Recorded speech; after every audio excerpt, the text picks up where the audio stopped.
Ho an'Andriamanitra rery ihany ny voninahitra ary tononona ho anao izay manaraka izao fandahana izao ho anao sy ny ankonanao fiadanana avy amin'ny Jesosy. Iara hivavaka isika. Jehovah Andriamanitra raha io ankehitriny dia anatanteraka indray ny fianarana ny teninao zahay. Ny tenako ampita izany dia fenoy ny farainao masina ary izay rehetra manaraka izao fandahana izao kosa dia ianao no anokatra ny fanainao masina ho aminay ka azonay ny teny tianao lazainao na Jesosy. Amen. Nafinaritra dia nafinaritra ny fiarahantsika omaly raha ny resaka isika ny amin'ny fiainany voavitra. Fanoresahana atao anatin'izany fa miara manjaka amin'ny Kristy arivo-taona isika, tapitra ny arivo-taona dia hiara iaina mandrakizay tsisy fahafatesana ao amin'ilay Jerosalema vaovao sy any amin'ilay tany vaovao, lanitra vaovao ho manin'Andriamanitra. Faly zany fianakaviana rehetra. Asa efa mandresadresaka ianao tamin'ny ankonana hoe ahoana ny fiomanana, inona ny tokony atao. Misy efa dodina mihitsy hoe tokony efa ho avy Jesosy ary zao ny fotoana tokony hiaviana indrindra. Fifaliana amin'izany fotoana zany niorana amin'ny voavitra rehetra. Aza malahelo mifonareo Kristy fa ho avy indray aho, ka rehefa ho avy izy dia ampifaliana niorana amin'ireo namana efa nodimandry. Mety efa nodimandry amin'ny fianakaviana ny ray aman-dreny fa izao tsisy atahorana zany. Fa ny atahorana dia hoe ianao tsy vita fihavanana tamin'Andriamanitra. Izay no mampatahotra. Aza matahotra izay mahafaty ny tena fa tsy mahafaty ny fanahy ny ten'Andriamanitra. Fa ny tena atahorana dia hoe ianao dia maty ara-panahy, tsy nanatona ny Kristy, tsy nandray an' Jesosy. Ary ny vaolana tsara indrindra dia ny manatona an' Jesosy. Tsisy afa-tsy zay ihany. Zay ihany ny solution ho amin'ity fiainana ity. Rehefa ho avy Kristy dia izy mihitsy no apiditra atsika ao amin'ilay Jerosalema vaovao. Izay no maniny ho atsika tsiraray avy. Hoy ny ten'Andriamanitra hoe sambatra izay manasa ny akanjony mba hanana fahefana amin'ny hazonaina sy idirany ao amin'ny vavahadiny tanàna. Apokalipsy 2:20 ny andininy 7:10 no misy an'izany. Apokalipsy 2:20 ny andininy 7:10. Sambatra izay manasa ny akanjo mba hanana fahefana amin'ny hazonay sy idirany ao amin'ny vavahady tanàna. Zavatra tokana ihany zany ny fepetra ahazona miditra ao amin'ilay fiainana mandrakizay. Miditra ao amin'ilay tanàna izay no manin'Andriamanitra. Dia inona ilay izy? Manasa ny akanjo. Izay no ahazona miditra ao amin'ilay tanàna, ahazona mananjara amin'ny hazonaina. Ity hazonaina ity dia izao, ny tombontsoa azo amin'izy io rehefa mihinana ny hazonaina ianao dia velona mandrakizay, tsy manana fahafatesana intsony. Tianao ve zany hoe tsy hanandrana fahafatesana intsony? Ny tsy ambaratelo. Ataovy izay ahatonga anao ahazo antoka fa andray ny hazonaina ary inana ny hazonaina. Ny raviny moa ivandresantsika tamin'ny fandahana tany aloha fa fanasitranana ny firenena rehetra. Ka zay olana eo aminao eo sitrana zany. Marary ve ianao ankehitriny? Taraina ve ianao ankehitriny? Ataovy izay ahazonao antoka. Tafiditra ao amin'ilay vavahady ianao ary mihinana ny ravin'ny hazonaina. Hoy ny ten'Andriamanitra Apokalipsy 7. Apokalipsy 7 dia ny andininy 7:10 sy ny andininy 5:10. Fakina amin'an Jesosy. Ireo no avy tamin'ny fahoriana lehibe ary ny akanjony no sasany sy no fitsiny tamin'ny ranony zanak'ondry. Mitoetra eo alohan'ny seza fiandrian'Andriamanitra ka manompo azy andro aman'alina. Ireo izay voavony zany, ireo izay mitoetra miaraka amin'Andriamanitra andro aman'alina, dia ireo izay nanasa ny akanjony tamin'ny rano zanak'ondry, no fitsiny tamin'ny fanandraisana an' Jesosy. Eto ilay hoe manasa dia izao no entin'Andriamanitra manambara ny atao hoe manasa raha miresaka ny tenin'Andriamanitra. Misy fanasana tokony atao zany, manasa ny akanjo. Ny akanjo moa zany dia tsy inona fa ny fahamarinana ny tenatsika, ny toetra atsika, ny momba atsika ilay resana hoe akanjo. Dia hoy sisy ny tenin'Andriamanitra ao amin'ny Asan'ny apôstôly to faharoa amby roapolo ny andininy enina ambin'ny folo. Asa 22:16. Fakeny amin'an'i Jesosy, ary ao ka atao batisa ianao, ka ho sasana ho afaka amin'ny fahotanao. Ilay hoe manasa zany eto dia atao batisa kay.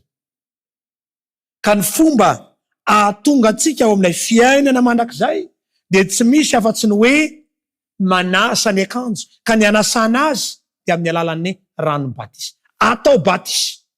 Izay no manasa zay. Sasana ny fahotana, ny fanasana ny fahotana zany dia tsy misy afa-tsy ny ranon batisa. Zay ihany. Tsisy akoatran'izay. Ary zava-dehibe izy io. Tokony ho atao izy io. Satria ny fahotana dia tsy miara-monina amin'Andriamanitra. Ka hahatonga antsika mba ho tonga mpiara-monina amin'Andriamanitra dia tsy maintsy sasana isika. Ary ny fomba hanasana antsika dia amin'ny alalan'ny fanaovana batisa. Izao no voalazan'ny Jaona 7:5. Jaona 7:5 fakina amina ran'i Jesosy. Asaiko aminareo marina dia marina tokoa. Raha tsy ateraka indray ny olona, tsy mahazo mahita ny fanjakan'Andriamanitra. Izany no tenin'Andriamanitra. Ateraka indray, tsy nahazo resaka moa teto Nikodemosy. Tsy nahazo resaka. Dia hoy Nikodemosy hoe ahoana moa zany tompoko? Olona efa lehibe ve ampidirinao an-kibon-dreniny indray ve dia ateraka sa ahoana? Dia hoy Jesosy hoe ateraka ny rano sy ny fanahy. Raha tsy ateraka amin'ny alalan'ny rano sy ny fanahy, tsy mahazo mahita, tsy mahazo miditra amin'ny fanjakan'Andriamanitra. Tenin'Andriamanitra milazan'izany. Kristy no milazan'izany. Ny teny tamin'ny Nikodemosy mihitsy hoe raha tsy atao batisa ny olona, tsy mahazo mahita ny fanjakan'Andriamanitra. Amin'izao fotoana izao dia verevitra mihitsy ny olona sahiran-tsaina fa be loatra ny karazana batisa. Tsy hita intsony ny horaisina. Iza no izy? Ankizy kely sa olon-dehibe? Tanora sa antitra? Firy taona no atao batisa? Inona ny marina? Ary ampiasain'ny devoly mihitsy ny zavatra rehetra mba hahatonga antsika ho jambena tsy mahita ny marina. Fa izao ry afa-malala, raha te halala ny marina ianao dia ato amin'ny tenin'Andriamanitra ihany. Jaona 7:10 manana masina azy amin'ny fahamarinana. Fa ny teninao no fahamarinana. Tsy izay lazain'ny olona ny marina, fa izay ambara ny tenin'Andriamanitra ny marina. Tsy mena tsintsika raha somary sahiran-tsaina. Ary rarina zany satria ampiny devoly ny fomba rehetra, atao be dehibe sampanandalana, dia mijoro eo amin'ny sampanandalana ianao, dia verevitra ianao tsy hitantsony hoe aizary lalako mbana amin'ity, dia tafiditra any amin'ny lalantsisa. Ary zany ny programan'ny devoly. Zay ny mahatonga ny karazana fivavahana be dehibe, karazana fampianana be dehibe. Fa iray ny tompo, hoy ny tenin'Andriamanitra, iray ny finoana, iray ny batisa. Efesiana 4:4-5.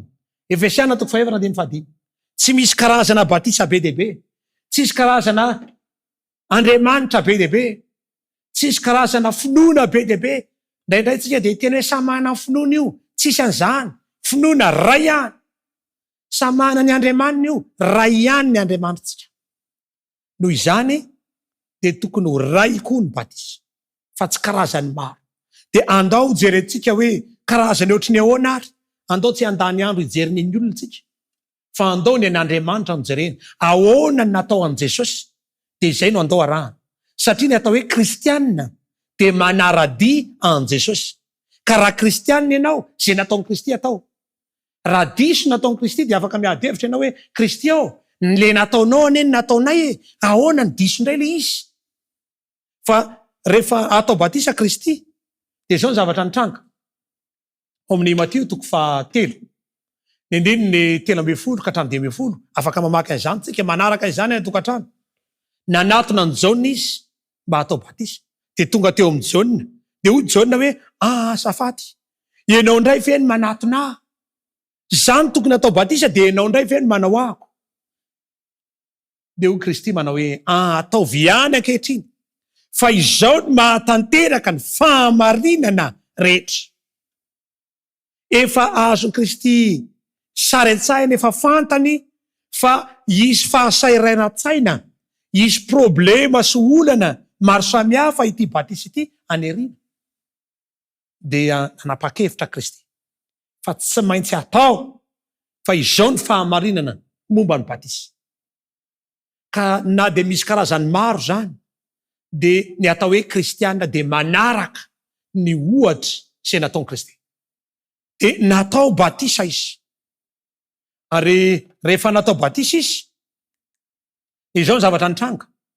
Ny andininy 9 sy ny 7, Mateo 7. Andininy 9 sy ny 7. Ary raha vao natao batisa Jesosy, dia niakatra avy tamin'ny rano niaraka tamin'izay izy. Ary indro nisokatra taminy ny lanitra. Ary hita ny fanahin'Andriamanitra nidina tahaka ny voromailala, nipetraka teo amboniny. Ary injao nisy feo avy tany an-danitra nanao hoe, ity ny zanako malalako izay sitrako. Ny batisa ry hava-malala no fotoana anehoan'Andriamanitra ny olona anankiray, ananganan'Andriamanitra ny olona ray fa lasa zanak'Andriamanitra izy. Ny batisa no fotoana androtsahan'Andriamanitra ny fanahy masina ho ao amin'ny olona anankiray. Ary ny batisa no anehoana ny ohatra izay nataony Kristy, fa manaraka ny dian'ny Kristy ianao. Na iza na iza milaza fa kristianina kanefa tsy manaraka izay nataony Kristy, dia mandainga izy. Hoy Kristy manao hoe, ohatra fianarana no navelako ho anareo. Kristy nametraka ohatra dia nenao zavatra hafa no ataonao. Zavatra tsy mifanaraka amin'ilay ohatra nataony Kristy. Fa ny kristianina dia manaraka ny ohatra izay nataony Jesosy. Ary izany no anisan'ny zava-dehibe, mahazava-dehibe ny batisa. Satria ny batisa dia famafana ny fahotana. Ka ny zavatra maloto no sasana.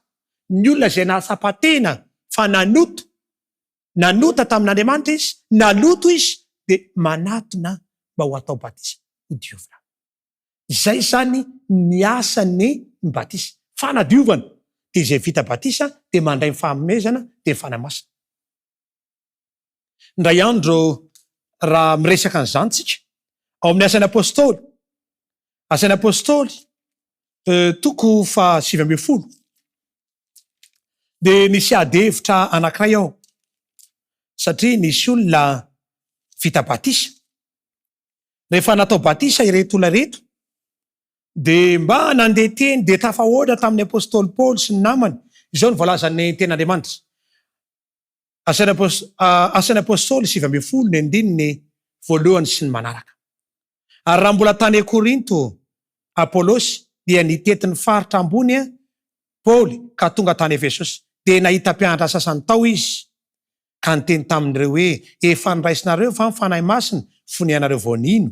Fa hoy ireo, tsy mbola renay akory ny amin'ny fanahy masina, ny amin'izany fanahy masina izany. Dia hoy Paoly, ho amin'inona ary nanaovana batisa anareo?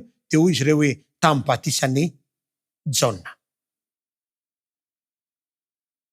Fa hoy Paoly, Jaona nanao batisa tamin'ny fioebahana, ka nilaza tamin'ny olona izay ho avy manaraka azy dia Jesosy. Ary rehefa nandray izany ireo, tena atao batisa. Ary Paoly no nanao batisa azy. Eto zany dia misy karazan'olona natao batisa, dia vita batisa satria mba taitaitra ny olona, dia iko izy fa mba taitra dia mba nanaraka dia atao batisa teny. Dia rehefa niresaka zany hoe, nareo ve efa nandray fanahy masina taminareo natao batisa? Dia ozy izy reto hoe, tena tsy fantatray a. Tsy mbola renay na efa nandray na tsy.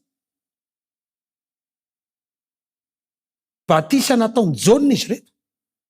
Fa izao nefa ny zavatra nitranga. Rehefa nampianarin'ny Paoly ny tenin'Andriamanitra izy, nandray ny fahamarinana izy, dia niverina natao batisa.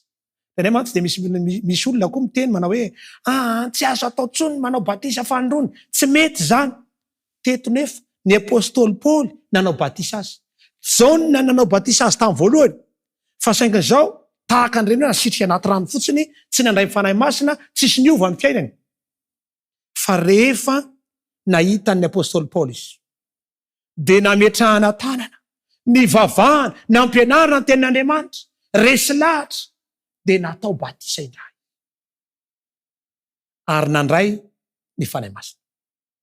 Izany no anisany mahazava-dehibe ny tenin'Andriamanitra. Ndray andro nisy lehilahy anankiray antsoina hoe tandapa Etopianina, zay moa lazara azy ao Baiboly. Teny an-dalana izy ity raha nandeha ao amin'ny asan'ny apôstôly ihany toko 9 mahitatsika zany teny zany manomboka amin'ny 9:30 sy manaraka. Nandeha teny an-dalana ty lehilahy ty, nandeha de nirahana ny fanahy masina Filipo andeha ho any aminy de tonga tany aminy. De rehefa tonga tany aminy de niteny nampianatra ny amin'ny soratra masina ny adevitra tao jery ny tenin'Andriamanitra. De zao resy lahatra ity lehilahy tandapa Etopianina ity. Nahita rano teny an-dalana izy de hoy izy hoe ity misy rano kina manaka anaty atao batisa. De resy lahatra izy fa hoy ilay Filipo taminy, raha mino ianao de azo atao batisa. Ary niaraka tam'izay tena janona ny kalesy. Ary izy roalahy Filipo sy lay tandapa niditra natao amin'ny rano de natao batisa. Ny olona atao batisa de ny olona mino an Jesosy, ny olona mandray an Kristy, ny olona afaka resahana tsara hoe ianao ve mino ny atao batisa. Ary nino izy? Resy lahatra izy. Ny batisa mantsy dia ny dikan'ny batisa de hoe mandetika na manatsoboka na hoe manasitrika. Zany ny dikany atao hoe batisa amin'ny teny Grika, avy amin'ny teny hoe baptizo. Ary tateo arina moa tamin'ny fivorim-piangona tany Ravenna nandritra ny taona 1311 1970 no nisy ny adevitra de hoe andao ranga ny famafazan-drano mba ekena tahaka ny batisa koa ohatry ny batisa asitrika. Fa tsy izany ny programa izay napetrak'Andriamanitra tena ampiandohana.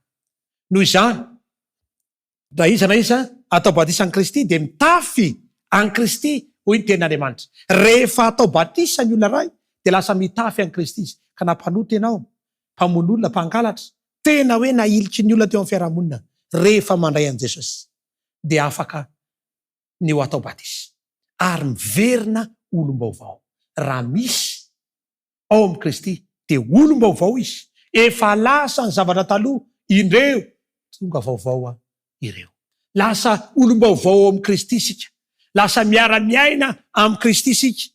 Satria ny batisa de fanehoana fahafatesana tamin'ny ota. De ny fahotanao de nalevina tao anatin'ny rano ny batisa. Efa voalevina ny fahotana. Ary ny rano no andevenana azy. Ary manaraka an'izany de atsangana ho amin'ny fiainam-baovao isika.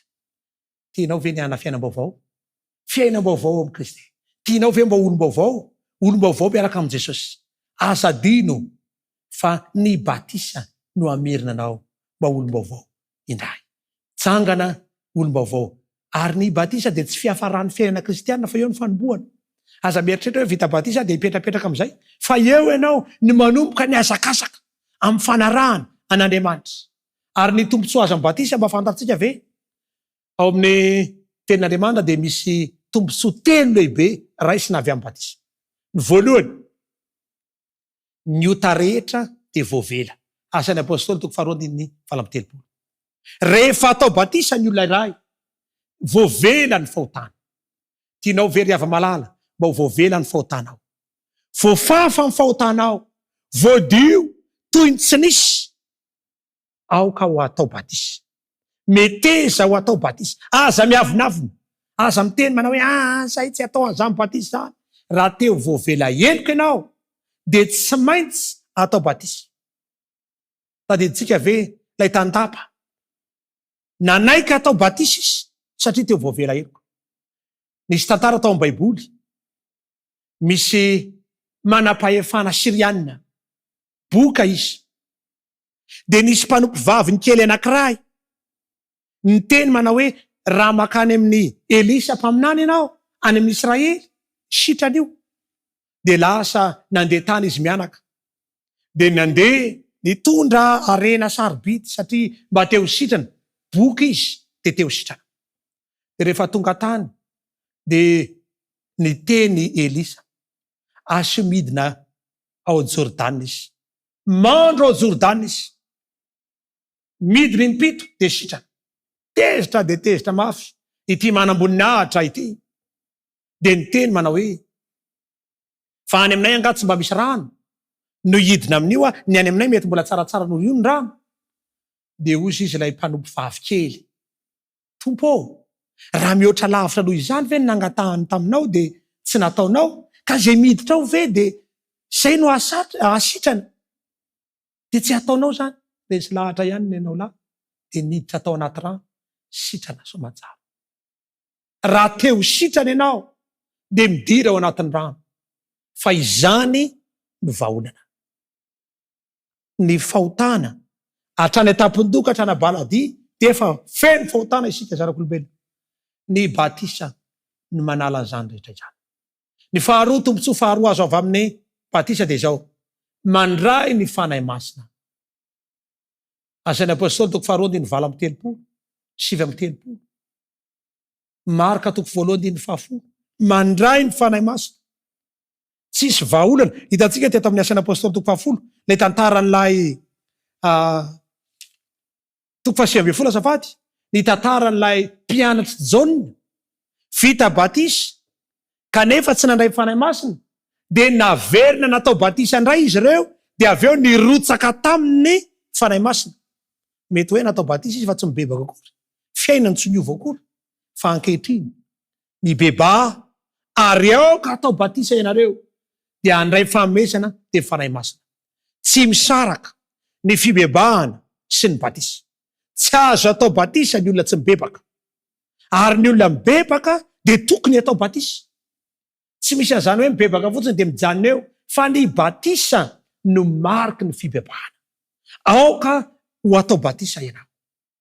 Ary ny tombontsoa fahatelo avy amin'ny batisa de lasa ankonan'Andriamanitra. Ry malala, ankehitriny aza de zanak'Andriamanitra isika, lasa zanak'Andriamanitra, ankonan'Andriamanitra. Tsy fifalianao ve zany hoe lasa zanak'Andriamanitra? Jesosy teo amin'ny batisa de ny teny Andriamanitra hoe indro ny zanako malalako, ity no zanako malalako, izay sitrako. Ianao de tian'Andriamanitra mba ho zanany, tian'Andriamanitra ianao mba ho isany zanak'Andriamanitra, tsy zanaky ny devoly, tsy zanaky Losifera, fa zanak'Andriamanitra. Ka raha tianao mba ho zanak'Andriamanitra ianao, meteza atao batisa, aza manamafo, aza miavinavina, aza miziriziry, fa meteza hanetry tena ka atao batisa, ho sasana, ho afaka amin'ny fahotana, fa izany ny vahaolana. Hoy ny ten'Andriamanitra, iray ny tompo, iray ny finoana, iray ny batisa. Dia ahoana ny amin'ny zazakely zany? Zazakely ve zany atao batisa sa tsy atao? Marka toko fahafolo andiny telo amby folo hatramin'ny enina amby folo. De hoy ny ten'Andriamanitra, aza rarana ny zaza tsy anatona, fa antoazy ny fanjakan'Andriamanitra. Ny zaza de efa automatika amin'ny fandovana amin'ny fanjakan'Andriamanitra. Fa isika olon-dehibe ny mila ateraka tahaka ny zaza. Raha tsy ateraka tahaka ny zaza ianareo, tsy mahazo mandova fanjakan'Andriamanitra. Fa ny zaza efa antoazy ny fanjakan'Andriamanitra. Ary nitrotro ny zaza izy de nametra tanana tany ary nitsodrano azy. Ny zaza zany tsy batisa ny atao any zaza, fa fitsofan-drano. Ary adiditsika ray aman-dreny ny mitondra ny zanakitsika mba ho tsofin-drano. Ry hava malala, ray aman-dreny malala isany eo, ento ny zanakao mba ho tsofin-drano, fa adidy tokony ataonao zany. Tsofin-drano ny zaza. Fa rehefa lehibe izy, Jesosy tambola kely dia izao ny zavatra nitranga ao amin'ny Luka toko faharoa ny andiny raika amby roapolo sy ny manaraka. Rehefa tapitra ny andro fidiovana de nitondra azy ny ray aman-dreny niakatra Jerosalema, de nentina nampidirina tao amin'ny tempoly, niditra avy any Simeona tariny fanahy masina, de nitrotro ny zaza nametra tanana taminy ary nitsodrano azy. Jesosy mbola kely de nentina nitsofin-drano tao amin'ny fiangonana. Fa rehefa lehibe izy de nanatina ny Jaune mba ho atao batisa. Ianao mety efa vita fitsofan-drano tambola kely. Marina zany, tsy diso zany, fa rehefa lehibe kosa de nanatona mba ho atao batisa. Ny batisa de batisa ny fibebahana. Ny batisa de alahelo vokatry ny fahotana de mifona mitomany taraina ianao de mibebaka ary aveo de mino an'Andriamanitra. Izay ny dingana mila atao. Voalohany mialohany andehana batisa de mibebaka ianao, aveo mino ary mianatra ny ten'Andriamanitra. Ilaitsika izany, tena zava-dehibe ny batisa, satria ho Kristy manao hoe raha tsy ateraka indray ny olona tsy mahazo mandova fanjakan'Andriamanitra. Izay mino sy atao batisa no vonjena. Marka 9:40 ny andininy 9:40. Rehava malala ankehitriny, inona no mampijanona anao? Ankehitriny no andro fankasitrahana, ankehitriny no andro famonjena. Tonga ao atokantranonao ny famonjena androany, tonga ao am-ponao ny famonjena androany. Miantso anao Jesosy. Ankehitriny na mampijanona anao mitsangana. Aoka atao batisa amin'ny anaran'i Kristy ianareo mba azona famelana ny elokareo, ary ianareo dia andray fanomezana dia fanahy masina. Manatona an'Andriamanitra. Aoka atao batisa, aza misalasala. Fa ny batisa no fanadiovana antsika amin'ny faharatsiana. Ny batisa no vahaolana amin'ny faharatsiana rehetra, amin'ny fandringanana. Fa te hamonjy anao Jesosy, te hametraka eo ampelantananao Jesosy. Petsaka ny resilahatra ankehitriny manolo tena ho an'Andriamanitra, te ho vonjena avy ianao, atolory ho an'Andriamanitra ny tenanao. Ndray andro dia nisy tovolahy kely anankiray. Ity tovolahy kely anankiray ity dia mba naniry mafy, mba te handray an-tanana nisy mpitoroteny malaza anankiray. Dia ity toroteny malaza ity izay natao dia nandrehan zany toroteny zany dia nitakitaka ary mba taitaitra ireto ray aman-dreny dia mba te handray an-tanana ity pasorany toroteny ity. Rehefa aveo dia tonga teo anatrehany dia nandray tanana ny olona rehetra. Tsy nety handray tanana ilay tovolahy kely, fa nidiny ny tanana sady niodina izy. Dia hoy ny ray aman-dreny hoe raiso ny tanany, tsy nety handray izy. Dia rehefa aveo ny raisy ny ray aman-dreny dia forsena, natolotra n'ilay pastora mpitoloteny. Sokafana, ay misy zavatra ao amin'ny tanany dia sokafana. Rehefa jerevana, misy vatosoa tao anatin'ny tanany tao izay tsy fo.